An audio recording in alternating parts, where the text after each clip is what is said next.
ராமாயணத்தில் ராவணனுக்கு 10 தலைகள் இருப்பதாக நாம் படித்திருக்கிறோம். ஒரு மனிதனுக்கு எப்படி 10 தலைகள் இருக்க முடியும்? ஒரு மனிதனுக்கு 10 தலைகள் இருப்பது சாத்தியமற்றது. பின்பு ஏன் ராவணனுக்கு 10 தலைகள் இருந்தன என்று கூறினார்கள்? ராவணனின் கதாபாத்திரத்தை மிகைப்படுத்துவதற்காக அப்படி கூறினார்களா என்றால் இல்லை.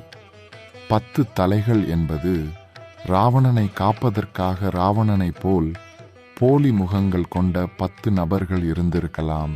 யார் உண்மையான ராவணன் என்று எதிரிக்கு தெரியக்கூடாது என்பதற்காக வெவ்வேறு வேடங்களில் வெவ்வேறு இடங்களில் இருந்திருக்கலாம். ராவணன் இவன்தான் என்று ஒருவனை கொன்றால் அவன் மீண்டும் வருகிறான். மீண்டும் ஒருவனை கொன்றால் ராவணன் மீண்டும் வருகிறான். ராவணனை யாரும் கொல்ல முடியவில்லை. பல இடங்களில் ராவணன் இருக்கிறான். அதனால அவனுக்கு 10 தலைகள் இருக்கிறது என்று எதிரிகள் கூறியிருக்கலாம். ராவணனின் 10 தலைகள் என்பது 10 வெவ்வேறு ராவணனைப் போல் போலி நபர்களாக இருந்திருக்கலாம்.